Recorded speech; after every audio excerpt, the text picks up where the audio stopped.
So for this video, it will be how to replace your stock header with a aftermarket header set. As you can see, there's mine. These bolts are the next thing you're going to want to undo. I recommend PB Blaster. Spray them a good 20 minutes or so beforehand. Let them get nice and soaked. I already broke all of them. So for this, some of the bolts can be really tight. So to do that, you're going to want about a 1 foot extension here and a knuckle joint so that you can move it more freely. So this bolt was giving us trouble. We couldn't get it from above with a wrench, so we're using this 12-inch extension to fit it to the nut, using the knuckle to get the traction we needed. And it doesn't like to go on, so you're gonna have to. And once it's on there, you can attach the screw and unscrew it. Alright, so now that you've unbolted those, you're going to want to take this plastic bumper off the bottom of your car. There's bolts that hold it on, one here, one over here, one here, and then there's this plastic retainer thing that you're going to want to pop off with a screwdriver. So I can get that. These things can be a little tricky. Whoop.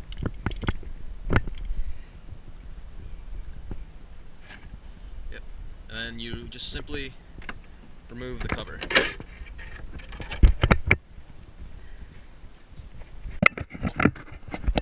So now that you have the top part off, you're going to need to undo these connecting bolts.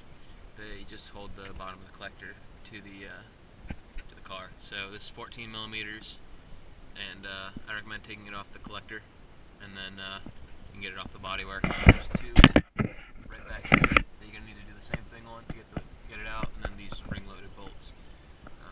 You can reuse these spring-loaded bolts. They don't go bad or anything. Some companies, depending on who they are, might give you this bolt again. But on these bolts, you're going to want to put PB Blaster as well. We kind of forgot to do that, so they're really tough to get off. These spring-loaded bolts, they're really tight, so PB Blaster is going to help, but you really want a big socket wrench. Luckily, I have a very large socket set, so I used a large type socket with a 14 millimeter extension and just pulled the crap out of it, and eventually it gave way. I'll leave this bracket on right here so it has something to resist against when it moves. Otherwise it's just gonna kind of move around too much. You're not gonna be able to get good torque on it. Where's the bracket? There it goes. So yeah, as you can see, what I did is there's a little push button right back here.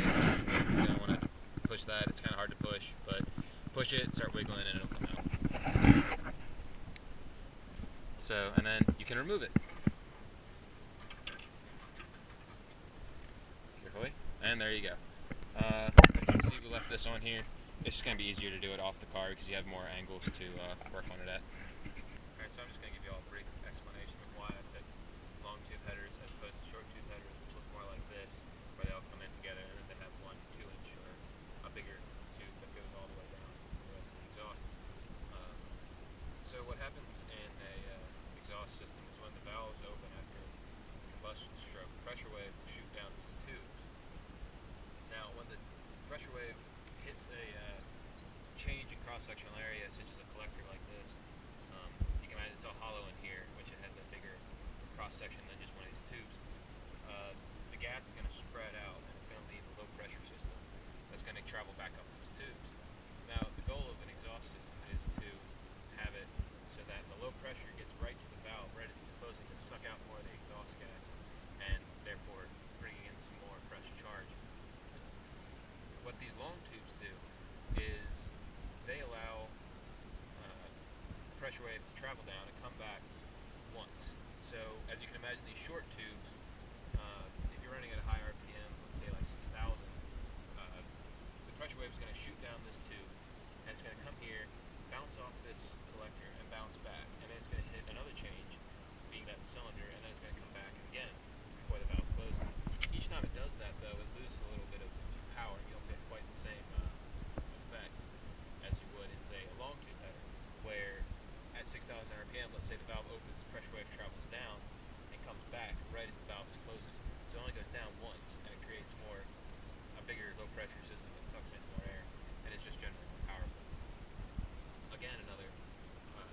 the secondary or the aftermarket headers and other advantages. As you can see, this one has a section that looks like it's been cut out of it. And obviously, that's not very good for flow because this primary is going to come in and it's going to have to be blocked and go down here. And again, that's not good for horsepower, flow, or fuel economy, really. So you're going to see more power and more fuel economy. Short tube headers work about the same. They just produce more horsepower and torque at lower RPM, whereas these longer tubes produce more at higher RPM. Once you have the header off, you're going to want to replace these gaskets. This isn't the stock. You don't want to reuse gaskets because they've already been crushed to a certain extent. So if this header doesn't have quite the same hole pattern, it's not going to get a good seal, and it's just going to it might leak, and you don't want that for exhaust gases. Another thing to look for when you're getting headers is that they give you this donut gasket. A lot of places will just, say you can reuse your other one, but for the same reasons as you want to replace this gasket, you want to replace this gasket. It just sits right in there. It's nothing special. Try and look for a company that gives you the donut gasket.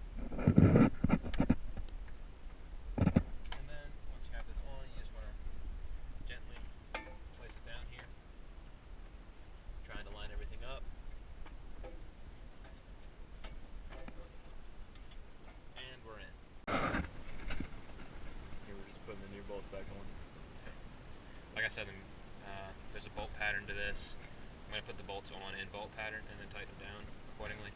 But it goes 1, 2, 3, 4, 5. You want to try and stick as close as you can to this, just because that's what the factory says. And generally, with the piece of equipment like an engine, you just want to follow what the factory tells you. They're also torqued. Yeah, they're also torqued to 20 Newton meters. I don't have a torque wrench, so I'm just going to do the good old-fashioned. That feels pretty tight, and leave it. So right now I'm trying to reattach this down tube to the end of the header. It moves around, so don't be afraid to move it. Yeah, it's going to be a little bit tricky just because of the whole thing with spring bolts. They're a little difficult to get on sometimes. Are you using the same bolts? Yes, I am using the same spring bolts. Good question, loyal viewer. Alright, now back to these bolts. Just going to want to get them, semi-finger tight with this, not too much pressure, just to make sure they're all, seated about the same, so when you get started torquing, you can't have any issues. Now they're all about to the same starting torque, so I'm going to go ahead and torque them all down to their final. Again, once it starts getting tight, you're going to want to do one turn. Put back on the piece of plastic you just took off. Whoa! This guy's doing some next gen shit.